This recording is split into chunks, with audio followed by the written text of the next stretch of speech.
Dicen que hay lugares que mueren en silencio, pero a veces, la naturaleza se empeña en hablarnos a gritos. Imagina esto, un lago, al borde del colapso, con fecha de caducidad marcada, para 2026, sin agua, sin vida, sin futuro, y de repente, sin avisar, empieza a llenarse otra vez.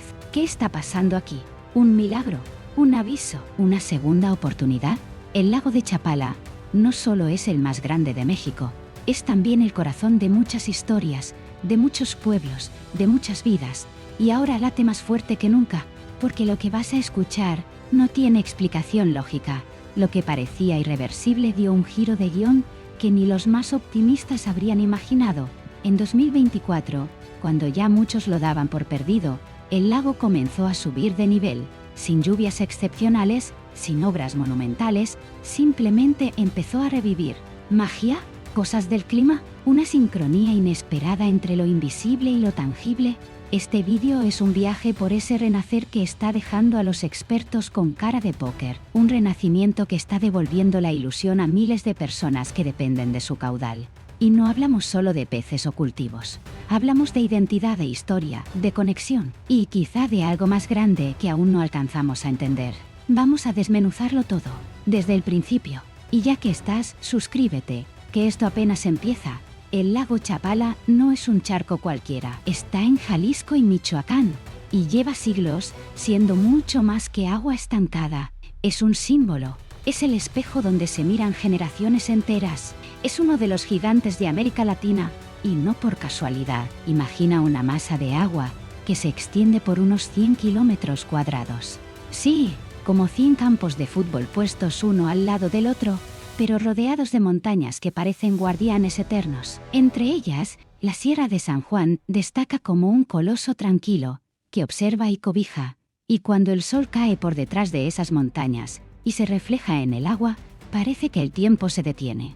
No es un lago cualquiera, es un lienzo vivo que cambia con cada estación, con cada suspiro del clima. Y no solo por el paisaje. A orillas del lago hay pueblecitos como Ajíjico Chapala, que parecen sacados de una postal, calles empedradas, casitas de colores, mercados donde el tiempo pasa más lento. Pero hay algo más, una energía especial, una especie de vibración artística, espiritual. Allí viven pintores, músicos, viajeros, gente que ha encontrado algo en ese lugar que no se puede explicar con palabras. Y mientras tanto, en las aguas del lago, la vida se abre paso, flora, fauna y una biodiversidad que parece sacada de otro planeta.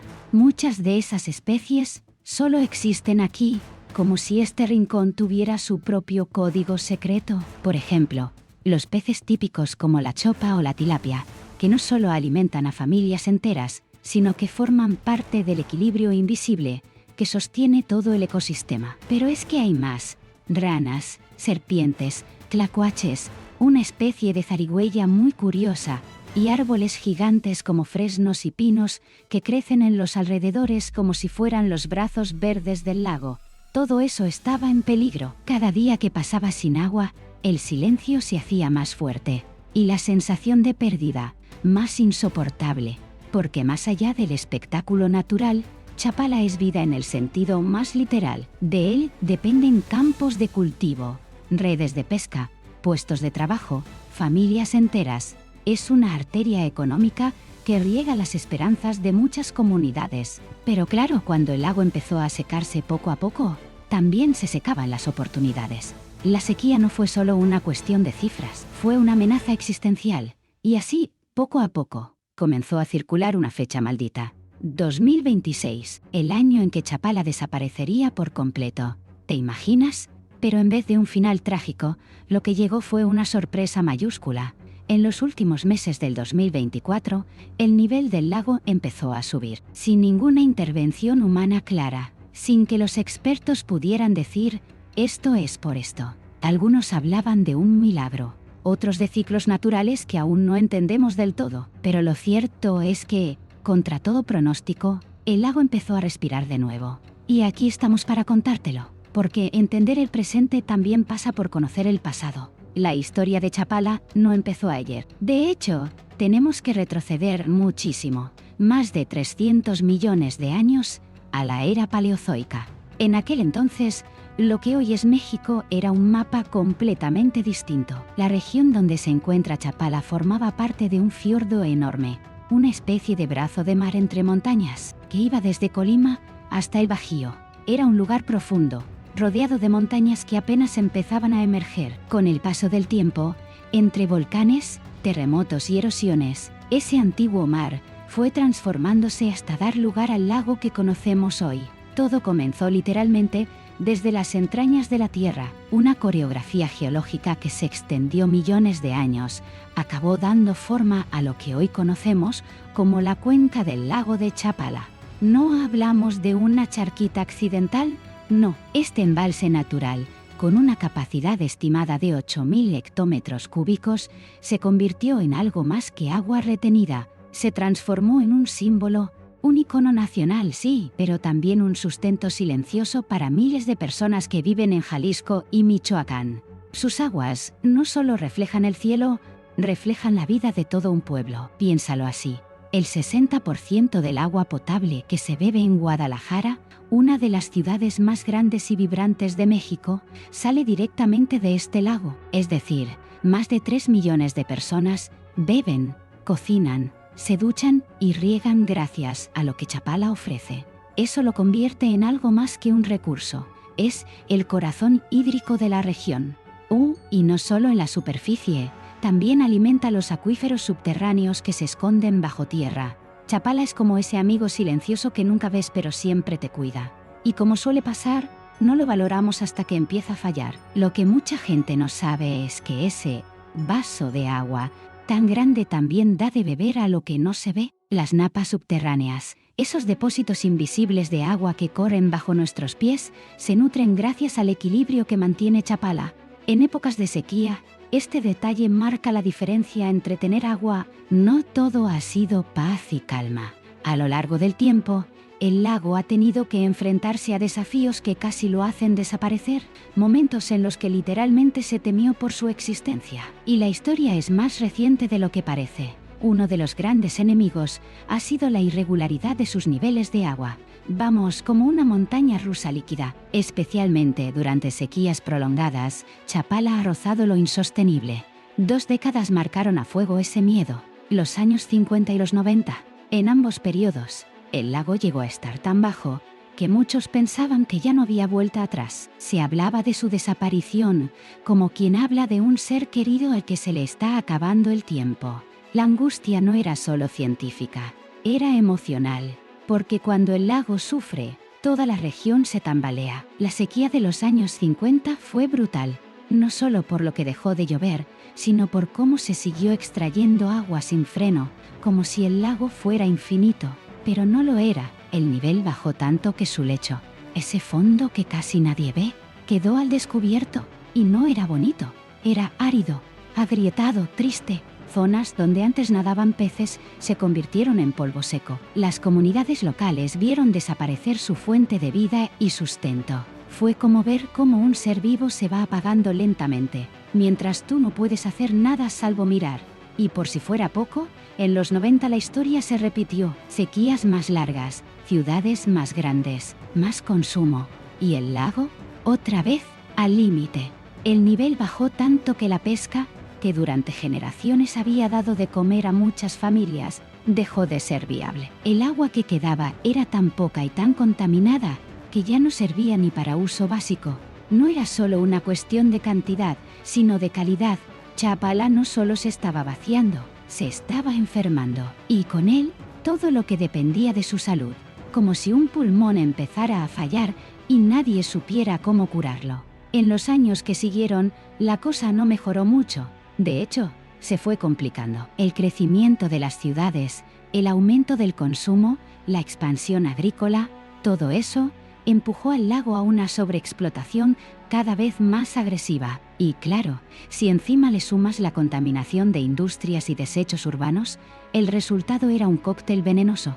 Cada gota extraída era una herida, cada vertido una cicatriz. Y así, poco a poco, el lago de Chapala empezó a perder esa magia de la que tanto hablaban los abuelos. porque incluso lo más sagrado puede desgastarse si lo das por sentado. A principios de los 2000, la frase que más se escuchaba era que Chapala ya no servía para abastecer Guadalajara, como si ya estuviera vencido, agotado, fuera de juego. Pero entonces pasó algo, como en esas historias donde cuando todo parece perdido, aparece un rayo de esperanza. El lago empezó a recuperarse, primero tímidamente, luego con más fuerza. En 2003, por ejemplo, una buena racha de lluvias devolvió al lago parte de su esplendor. Fue como si la naturaleza le hubiera dado un respiro, un gesto, una tregua. Y aunque nadie se atrevía a lanzar las campanas al vuelo, muchos empezaron a soñar de nuevo.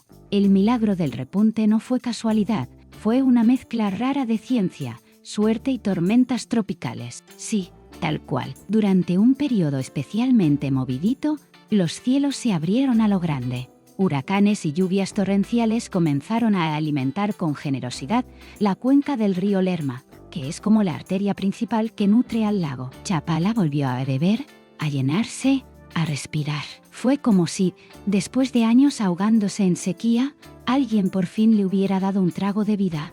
Y eso cambió todo el panorama, al menos por un rato. En 2010, de pronto, el lago alcanzó un 80% de su capacidad. Y no fue solo por las lluvias, que sí, fueron más generosas de lo habitual.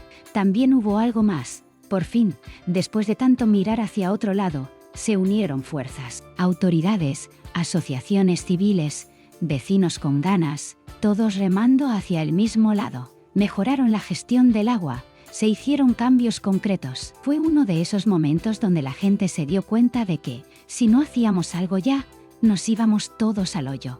Y durante un tiempo, la esperanza volvió a sonar fuerte. Una de las claves fue controlar la ambición, frenar la extracción desmedida, ordenar un poco el caos de los afluentes, pensar en el futuro más que en el ya.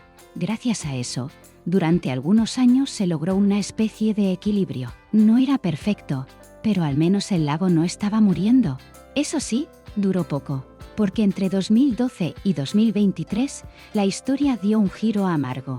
El nivel del agua empezó otra vez a bajar, y no paraba. Chapala entró de nuevo en ese ciclo de angustia, donde cada metro era una alarma encendida. El 2023 fue un año de esos que se quedan grabados. El lago llegó apenas al 35% de su capacidad, casi seco, un vaso a medio beber.